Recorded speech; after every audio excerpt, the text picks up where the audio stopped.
What's up? I'm Spencer Burnett, the founder of Level Up, where we help rapidly growing companies scale their business so you can spend more time doing the things that you love to do. Today, I'm going to talk to you about why your next hire is probably not going to work out, and I got news. It's your fault.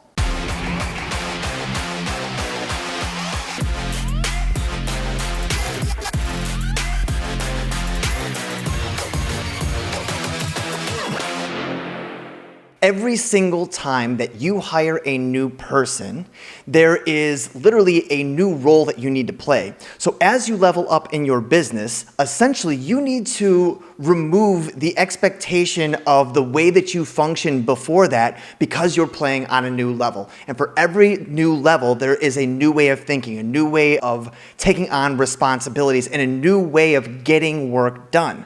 So when you hire a new team member, you usually do it because you're overwhelmed. You're spending too much time in one part of your business and you're just like, oh my gosh, I need some help, right?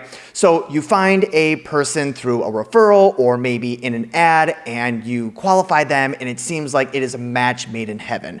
They are experienced, they work for the right price, and they're really excited to get started on the job. Only to find yourself a month in, maybe 2 months in, where they don't have enough to do, you're still paying them, and you still have too much on your plate.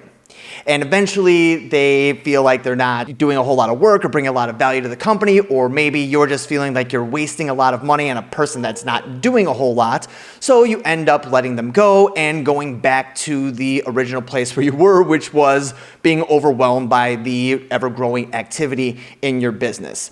And a lot of times we blame the team member. They weren't motivated enough. They didn't take initiative. They didn't, whatever the blame game is. And I'm telling you, most of the time, it's not their fault. It's actually your fault. And I'm gonna tell you what to do so you can fix that.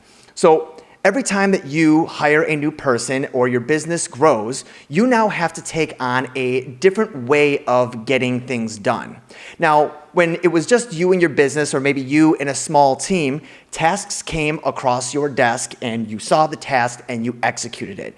And the faster you could execute those tasks, the more that you got done. And we've all had those days where you feel like you are just on fire. You're just like setting them up, knocking them down, setting them up, knocking it down, and you feel super productive.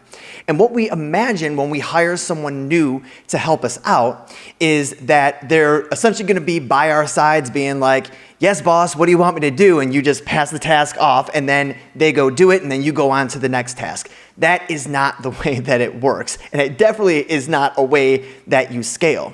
And so here is the problem. It's really twofold.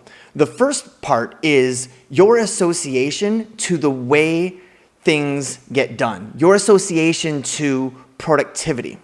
And so whenever I'm working with someone to teach them how to delegate, there usually is like this initial feeling of, oh my gosh, there's so much to do and I'm wasting time, nothing's getting done.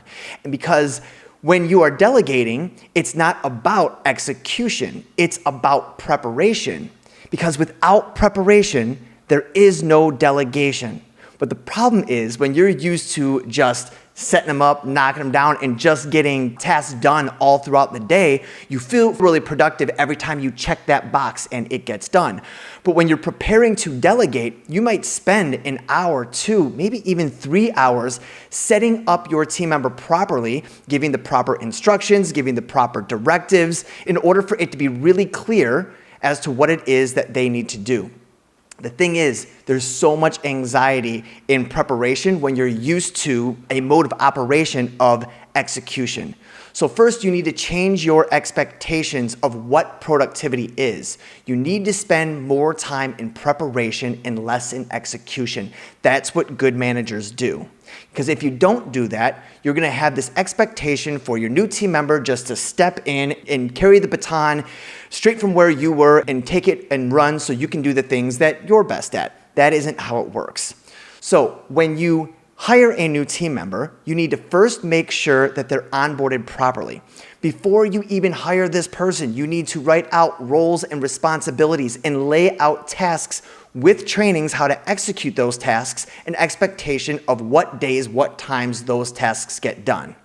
Next, you need to make sure that they're fully set up with all the usernames, passwords, documents, and all of the applications that you use in your business.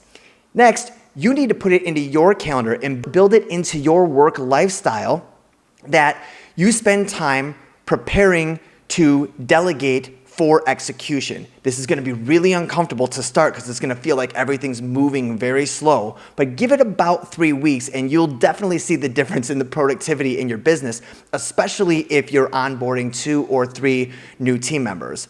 And then finally, have a time to meet with that team member, only 30 minutes a week, to review their work and to support them in any blocked tasks that haven't gotten done because they've got questions. Don't allow them to continue to message you all throughout the day because, again, you hired them so you could leverage your time. Dedicate a certain amount of time for you to meet with them so they can bring their challenges, and then the next week you go delegate the next tasks and then have a conversation, a meeting with them about their block tasks, and keep running in that cycle. If you follow this process, you're going to have way less employee turnover. You're going to get a whole lot more done. It's going to be a little bit more uncomfortable, but you're going to be way more profitable. So follow those steps precisely so you can make sure that your next hire is a success so you can continue to scale.